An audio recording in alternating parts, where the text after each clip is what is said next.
نبی کریم صلی اللہ علیہ وسلم کے ساتھ جو واقعات بچپن میں پیش آتے گئے آپ کے سامنے رکھے.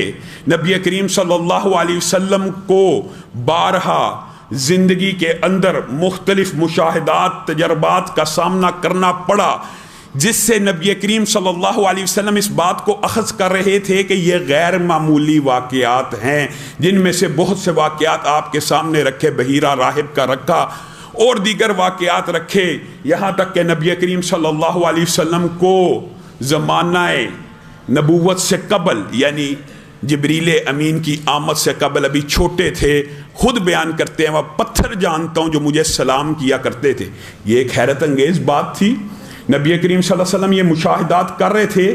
سطر کھلنے کا واقعہ آپ کے سامنے رکھا، نبی کریم صلی اللہ علیہ وسلم بے ہوش ہو کے گر پڑے بچپنے کے اندر.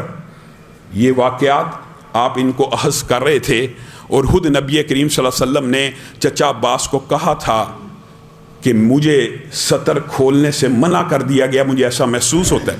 یعنی محسوسات موجود تھے. اب جب عمر کے 40ویں برس میں قدم رکھ رہے ہیں، ایک اور حیرت انگیز واقعہ آپ کے ساتھ متواتر پیش آنے لگا. کیا؟ حضرت عائشہ بیان کرتی ہیں نبی کریم صلی اللہ علیہ وسلم جب عمر کے اس حصے میں داخل ہوئے، رات کو جو خواب دیکھتے صبح خوبہو بعین ویسے ہی وہ خواب پورا ہو جاتا. نبی کریم صلی اللہ علیہ وسلم رات کو خواب دیکھ رہے ہیں کہ کل مکہ کی وادی میں یہ ہوگا، کل کا واقعہ. آپ اٹھتے، وہ واقعہ جیسے رات کو خواب میں دیکھا پورا ہو رہا ہے. یہ نبی کریم صلی اللہ علیہ وسلم کی وحی کی طرف ابتدا ہے کہ اچانک وحی اتر آتی. محدثین نے اس کے بارے میں بڑے لمبے چوڑے باب لکھے ہیں کہ یہ جو 6 مہینے پے در پہ نبی کریم صلی اللہ علیہ وسلم کے اوپر مبشرات کا، یعنی خوابوں کا سلسلہ جاری رہا، اس کی بہت بڑی تربیت ہے. نبوت کے اندر بہت بڑی تربیت ہے کہ نبی کریم صلی اللہ علیہ وسلم اخذ کر رہے ہیں، میں رات کو جو چیز دیکھتا ہوں صبح ویسے ہی ہو جاتی ہے. اس چیز کو دیکھتے ہوئے نبی کریم صلی اللہ علیہ وسلم کو یہ ادراک اور شعور ملنا شروع ہو گیا، یہ غیر معمولی واقعہ میرے ساتھ کیوں پیش آ رہا ہے. آپ نے اس کے اوپر غور و فکر کے لیے گوشہ نشینی اور علیحدگی کو اختیار کرنا شروع کر دیا.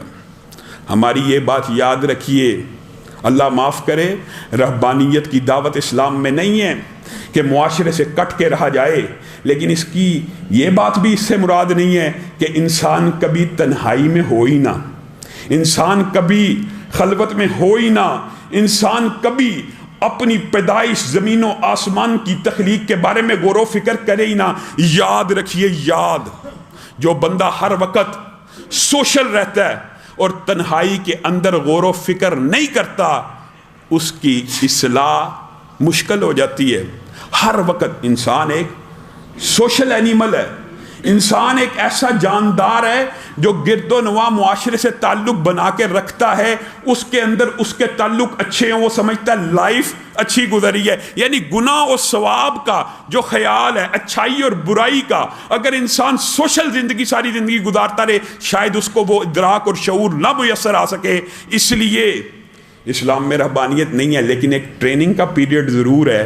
رمضان آتا ہے، 10 دن اللہ رب العزت نے بھی اور نبی کریم صلی اللہ علیہ وسلم نے بھی اس امت سے کیا مطالبہ کیا کہ 10 دن تو ایک سال کے اندر تنہائی کو پکڑو، اعتکاف کر لو، معاشرے سے کٹ جاؤ، اپنے گھر والوں سے الگ ہو جاؤ، ہر چیز، ہر سوچ، ہر کاروبار، ہر بزنس، ہر کام کاج، دکان، تجارت، ہر چیز کو چھوڑ کے 10 دن پورے سال کے اندر تنہائی کو اختیار کرو، غور و فکر کرو پورے سال میں کیا کیا غلطیاں ہوئیں تنہائی کے اندر. جب انسان، میں تو یہ بات کہتا ہوں، اس سے بڑھ کر ہر انسان کو، مجھے اور آپ کو، ہر روز رات کو جب سارے گھر والے بھی سو جائیں، ایک تو اس وقت اللہ کے سامنے کھڑا ہونا چاہیے. یہ ریاکاری کو کچلنے کا مجرب نسخہ ہے، کیونکہ اس وقت کیا ہوتا ہے، انسان کے اوپر، مردوں کے اوپر نماز باجماعت فرض ہے، سب کو پتہ ہے، لیکن نماز باجماعت کے اندر بھی یہ خیال پیدا ہو سکتا ہے کہ ساتھ والا دیکھ رہا ہے میں نماز باجماعت پڑھ رہا ہوں. لیکن رات کی تنہائی کے اندر جب بیوی بچے سو جائیں اور تو اکیلا اٹھے گا، وضو کرے گا، 2 رکعت اللہ کی بارگاہ میں نماز پڑھے گا، اللہ کی قسم یہ جو عبادت ہے نا، یہ نفس کو اور ریاکاری کو کچلنے کے لیے بہت عمدہ محدثین نے لکھا ہے۔ کیوں؟ اس وقت تجھے پتہ ہے صرف کائنات کی ایک ہستی مجھے دیکھ رہی ہے، پہلے آسمان پر موجود ہے، جو میری اس عبادت کی شاہد ہے۔ یہ جو دائیں بائیں بیٹھے ہیں اس ٹائم صرف یہ جانتے ہیں میں اللہ رب العزت کی بارگاہ میں سجدہ کر رہا ہوں۔ ہر روز رات کو تنہائی کے اندر ایک تو عبادت کرنی چاہیے، اور دوسری آدھا گھنٹہ، 15 منٹ، 20 منٹ، 30 منٹ ایسی تنہائی انسان کو ضرور۔ اچھا یہ بات ہے، بعض لوگ یہ سمجھتے ہیں تنہائی کر کے بیوی بچوں کو سلا کے موبائل کھولا ہوا ہے یہ تنہائی ہے؟ یہ آپ پھر سوشل لائف گزارے ہیں۔ تنہائی کا مطلب یہ ہے، آج تو معاشرے کے اندر کس قسم کے غلط ٹی وی گھروں میں موجود ہے، موبائل ہاتھوں میں موجود ہے، تنہائی میسر ہی نہیں ہے۔ کسی مسلمان کو آج حیران کن بات ہے، تنہائی بھی میسر نہیں ہے۔ رات کو اکیلا بھی بیٹھا، ہاتھ میں موبائل ہے، اور 30-35 منٹ دن میں ایسے ہونے چاہیے نا کہ انسان سوچے آج صبح اٹھا تھا، فجر کی نماز باجماعت پڑھی تھی، اس کے بعد سارے دن کیا کام کاج کرتا رہا، اس ایک دن کا جائزہ تو رات سونے سے پہلے لے لے۔ جو بندہ ہر روز رات کو کچھ لمحے تنہائی میں گزارتا ہے نا، اور اپنی روٹین کے اوپر نظر ڈالتا ہے، انسان جب اپنی روٹین پہ نظر ڈالتا ہے، انسان کو اپنی تخلیق کا مقصد بھی سمجھ آتا ہے۔ اللہ نے پیدا کیوں کیا، یہ زمین و آسمان کیا باطل بنی، یہ کیا لہو و لعب کے لیے یہ سارے سسٹم اللہ رب العزت نے کیوں بنائے۔ یہ جو گوشہ نشینی کی نبی کریم صلی اللہ علیہ وسلم نے خوابوں کے بعد، آپ چونک رہے تھے، آپ حیران ہو رہے تھے۔ بعض لوگوں کو یہ باتیں بھی بری لگتی ہیں، خیر ان کا عقیدہ ہے، میں کسی کو تان و تشنیع نہیں کرنا چاہتا۔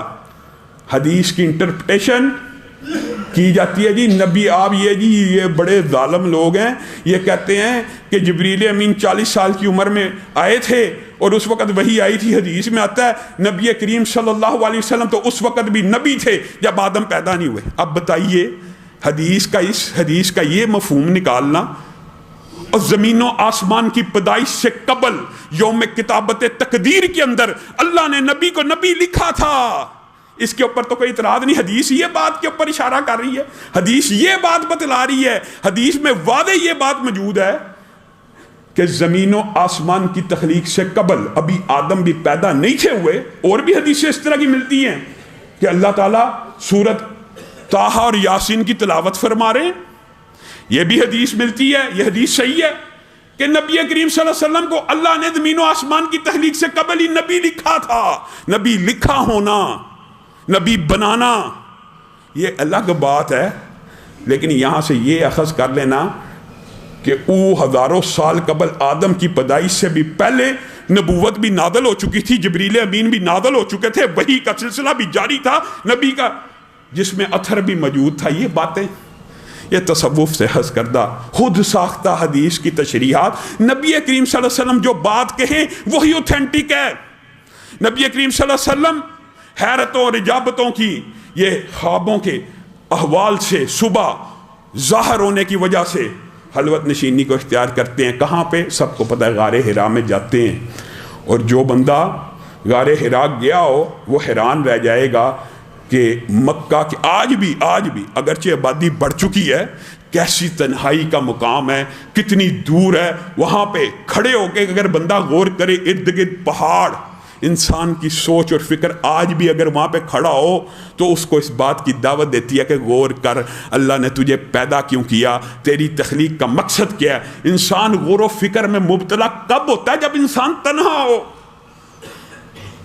نبی کریم صلی اللہ علیہ وسلم ان خوابوں کو، ان کی تعبیر رونما ہوتے دیکھ رہے ہیں، غار حرا میں گوشہ نشینی کو اختیار کرتے ہیں۔ بعض روایات کے اندر آتا ہے کہ نبی کریم صلی اللہ علیہ وسلم کا ٹائم سپین مختلف تھا، کئی مرتبہ ہفتے کے لیے، کئی مرتبہ 10 دن کے لیے۔ ہاں ایک مرتبہ ایسا بھی ہوا کہ نبی کریم صلی اللہ علیہ وسلم سارا سامان رہنے کا، کھانے پینے کا اور آمد و رفت کا انتظام کر کے 1 ماہ تک غار حرا میں رہے، اور یہی وہ آخری مہینہ تھا کہ جس کے بعد اب بات آئی ہے ساتھی اکثر سوالات بھی کرتے ہیں، تو اس بات کی بھی وضاحت کرنا چاہتا ہوں میرے بھائیوں، یہ حدیث صحیح ہے کہ خواب مبشرات میں سے نبوت کا 46واں حصہ بھی اس کو جو کہا گیا ہے نا کہ خواب بندہ مومن کا سچا خواب، یہ نبوت کا 46واں حصہ. اس کا کیا مطلب ہے؟ نبوت کی کوئی شے باقی نہیں ہے، وہی نہیں آئے گی، جبریل امین دوبارہ کسی انسان کے قلب اطہر پہ نہیں اتریں گے، وہی لے کر نہیں آئیں گے. ہاں بندہ مومن کو سچا خواب آئے گا، اور یہ نبوت کا 46واں حصہ. اس کو کیوں کہا گیا؟ 23 برس محدثین نے یہ بات لکھی ہے کہ اگر نبوت کو 23 سالوں میں دیکھا جائے تو 6 ماہ 46واں حصہ بنتے. 6 ماہ 23 سالوں میں سے 6 ماہ کی اگر ایوریج نکالی جائے تو یہ 46واں حصہ بنتا ہے. 6 ماہ چونکہ نبی کریم کو سچے خواب آتے رہے پہلی وحی براہ راست آنے سے قبل، اس لیے یہ اس کو نبوت کا 46واں حصہ کہا گیا. لیکن اس میں ایک بات بڑی عبرت کی بھی ہے اور سمجھنے کی بھی ضرورت ہے. خواب کی بھی بات آئی ہے تو کہہ دیتا ہوں. امام ابن سیرین بہت بڑے معبر گزرے ہیں، انہوں نے بھی اور محدثین نے بھی، اور نبی کریم صلی اللہ علیہ وسلم کی احادیث اس بات کے اوپر دلالت کرتی ہیں کہ بنیادی طور پہ ویسے خواب کی اقسام زیادہ ہیں. خواب کی 3 قسمیں ہوتی ہیں. ایک مبشرات ہیں، اللہ کی طرف سے آنے والے خواب نمبر 1، اور یہی نبوت کا 46واں حصہ ہے اور یہی اللہ تعالیٰ کی طرف سے آتے ہیں. نمبر 2 دوسری قسم کون سی ہے؟ جو شیاطین کی طرف سے ہوتی ہے، ابلیس کی طرف سے ہوتی ہے. ابلیس وہم وسوسہ ڈالنے کے لیے بھی خواب میں بھی آ جاتا ہے. اور میں آپ کو یہ بات بھی بتلانا چاہتا ہوں، بعض لوگ یہ سمجھتے ہیں اس کو اللہ رب العزت نے یہ طاقت دی ہے، جنات کو بھی دی ہے، اس کی ذریت کو بھی دی ہے کہ وہ بالمشافہ بھی انسانی شکل میں آ کے بھی آپ کو وسوسہ ڈال سکتا ہے. آپ کو ادراک اور شعور نہیں ہوتا. اور مقام بدر کے اوپر انسانی شکل میں آیا. جبریل اور میکائیل کو دیکھا، قرآن پاک میں پورا واقعہ موجود ہے، انشاءاللہ جب وہاں پہ پہنچیں گے آپ کے سامنے تفصیل سے رکھیں گے. کیا کہتا ہے؟ انی ارا، میں وہ دیکھ رہا ہوں جو تم نہیں دیکھ رہے. الٹے پاؤں پھر گیا اور کیا کہتا ہے کہ مجھے اللہ سے خوف آ رہا ہے کہیں اللہ نے جو مدت مجھے دی ہے وہ آج اللہ ختم ہی نہ کر دے. ابلیس کی طرف سے، شیاطین کی طرف سے بھی خواب آتے ہیں. یہ کیسے پتا چلے گا کہ یہ خواب رحمانی ہے، اللہ کی طرف سے آیا، یہ بات شیطانی ہے؟ یہ کیسے پتا چلے گا؟ یہ ایک تو انسان کے اندر نیچرل فطرت ہوتی ہے جو اخذ کرنے کی صلاحیت رکھتی ہے. دوسری بات ہے، یہ بات آپ نے معبر کے پاس لے کے جانی. اور تیسرے خواب کی جو مشہور قسم ہے وہ کیا ہے؟ تیسرے خواب ایسے آتے ہیں جو انسان کی خواہشات، خیالات یا بدخراکی کی وجہ سے ہوتے ہیں. خواب کئی ضروری نہیں ہیں. 2 قسمیں بنیادی، خوشخبری والے اللہ کی طرف سے، اور تنبیہ کے طور پہ بھی اللہ کی طرف سے خواب آ سکتا ہے، تدبیر کے لیے بھی اللہ کی طرف سے خواب آ سکتا ہے. یہ مبشرات کے آگے قسمیں ہیں. یہ لمبا چوڑا ایک موضوع ہے، لیکن ایک مختصر سا آپ کے سامنے خلاصہ رکھنا چاہتا ہوں تاکہ آپ کا یہ کنسیپٹ بھی کلیئر ہو جائے. انسان کو اگر کسی چیز کا خوف ہے، کسی چیز سے انسان ڈرتا ہے، وہ خواب میں آئے تو یاد رکھیے یہ خواب شیطان کی طرف سے بھی ہو سکتا ہے اور آپ کے اپنے خیالات کے بخارات بھی ہو سکتے ہیں.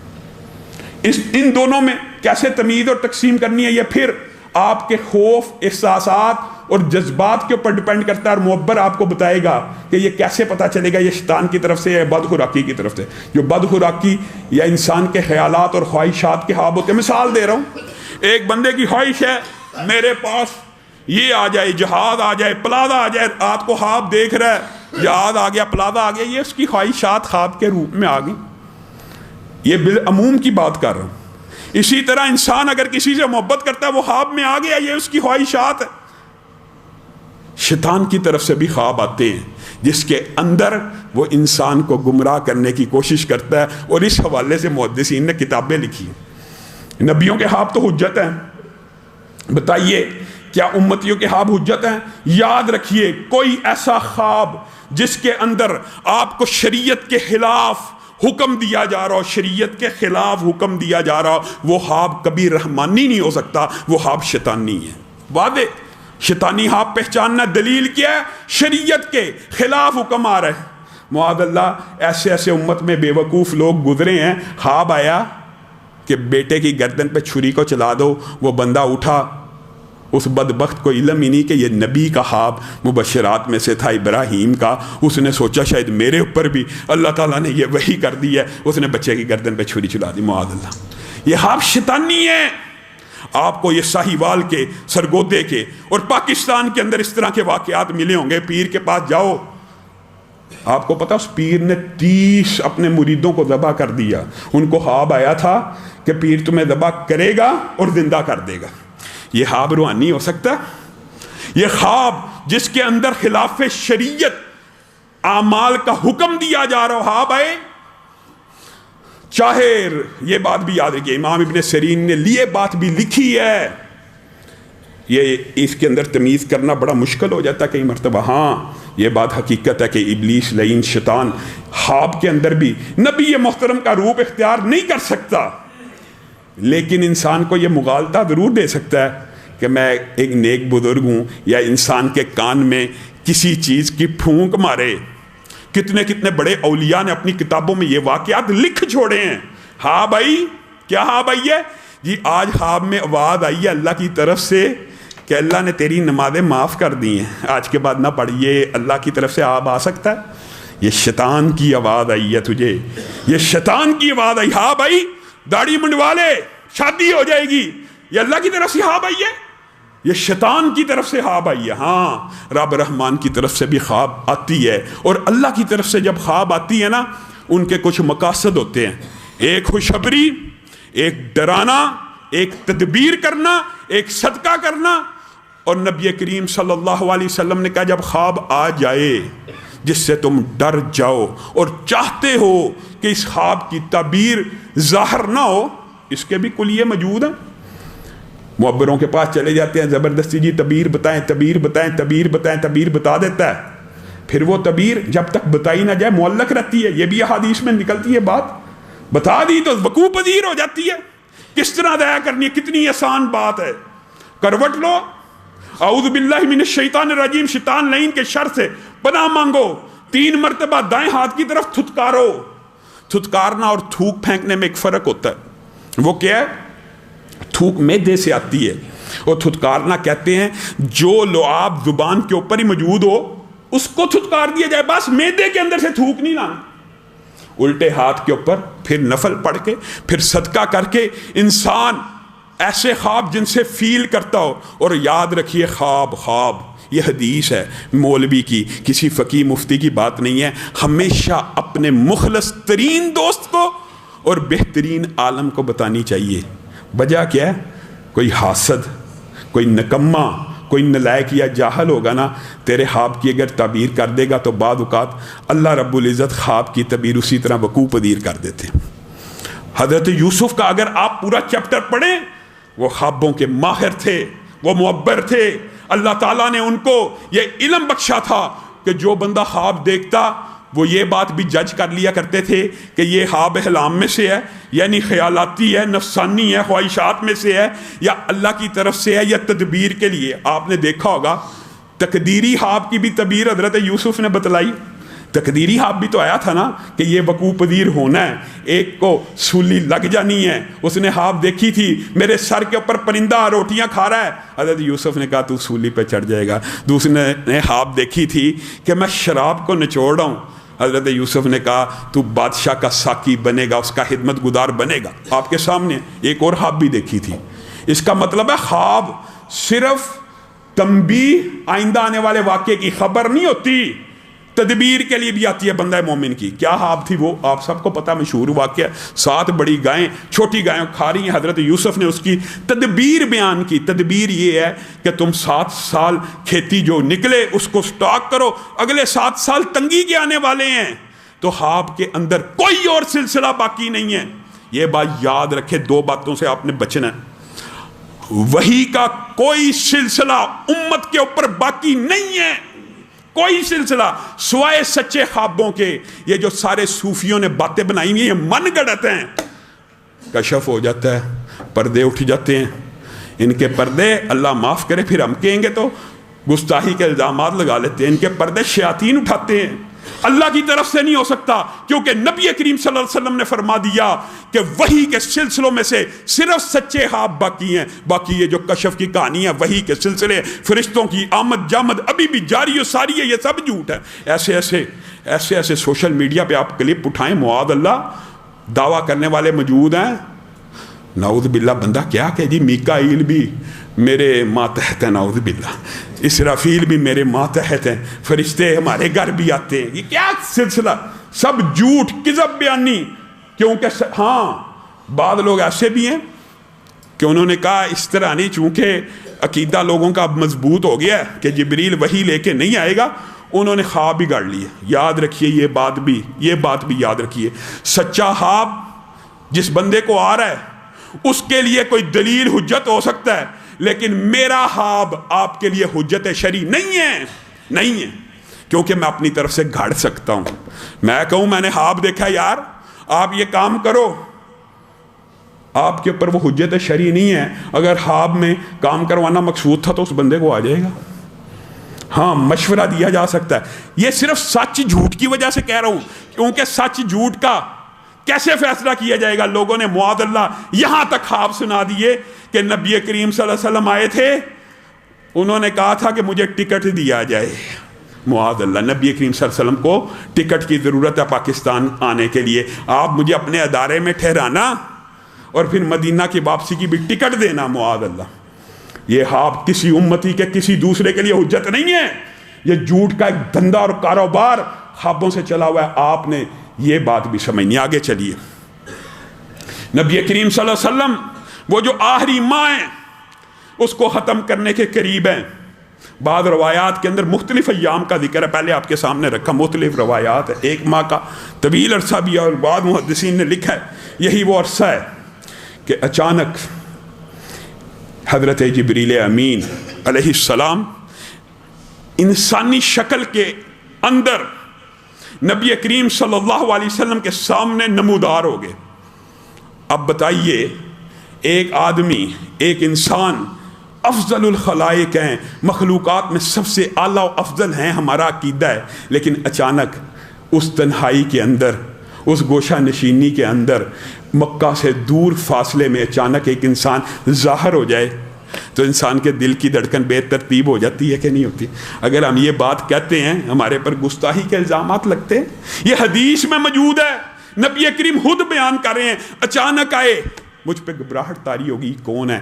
آتے ساتھ مجھے کیا کہتے ہیں؟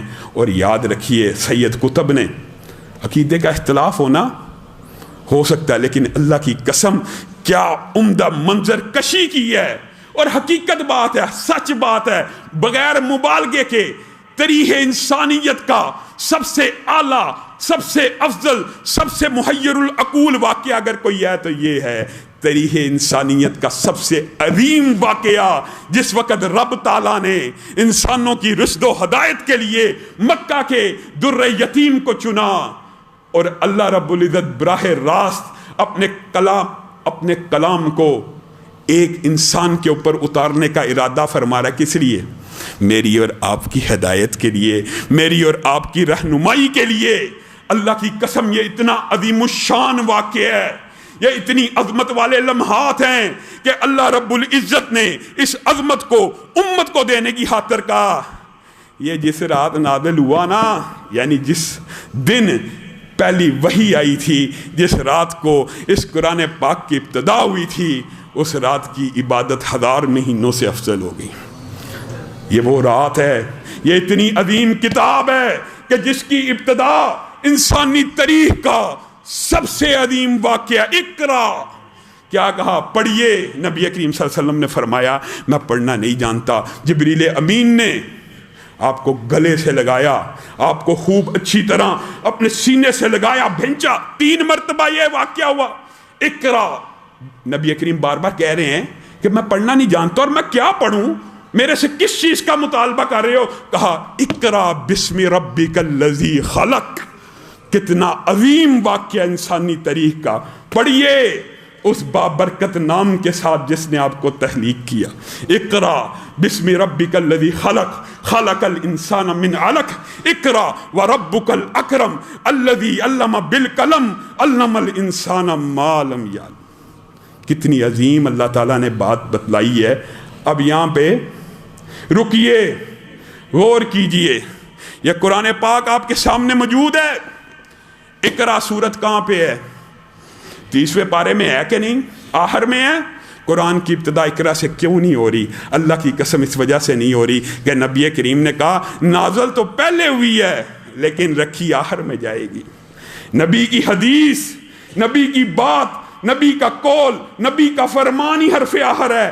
نبی کریم صلی اللہ علیہ وسلم کہتے ہیں میرے پہ ایسی گھبراہٹ طاری ہوئی، میں واپس گھر تیزی سے آیا اور میں نے کہا زمیلونی، میرے اوپر چادر اوڑھ دی جائے. میری کفیات بدل رہی تھی، مجھے سمجھ نہیں تھا آ رہا. یہ جو 6 مہینے میں لگاتار خواب دیکھتا رہا، آج ایک دم نتیجہ ظاہر ہو گیا ہے.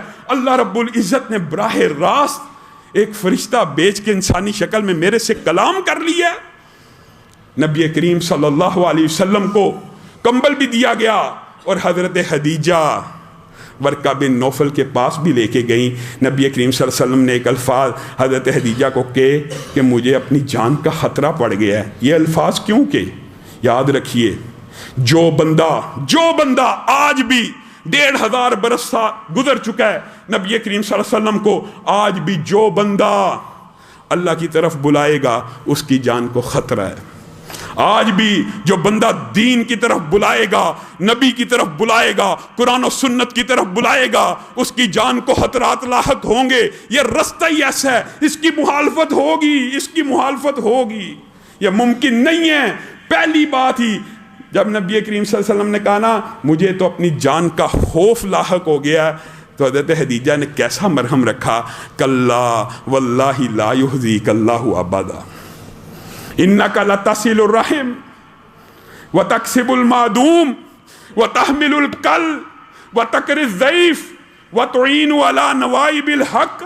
اللہ آپ کو کبھی ضائع نہیں کرے گا. آپ تو محروموں کی مدد کرنے والے ہیں، آپ تو حق کا ساتھ دینے والے ہیں، آپ تو مہمانوں کی عزت کرنے والے ہیں. اللہ آپ کو کیسے ضائع کرے گا؟ اور ورقہ بن نوفل کے پاس لے کے گئے، سارا واقعہ بیان کیا. ورقہ نے کہا اللہ کی قسم یہ تو وہی فرشتہ ہے جو کبھی موسیٰ پہ نازل ہوا، کاش میں اس وقت جوان ہوتا جس وقت تیری قوم تجھے یہاں سے نکالے گی. بتائیے، ایک ہی حدیث، پہلی حدیث، جتنی حدیث کی کتابیں ہیں باب بدء الوحی کے اندر کہ وحی کی ابتدا کیسے بھی یہ حدیث موجود ہے.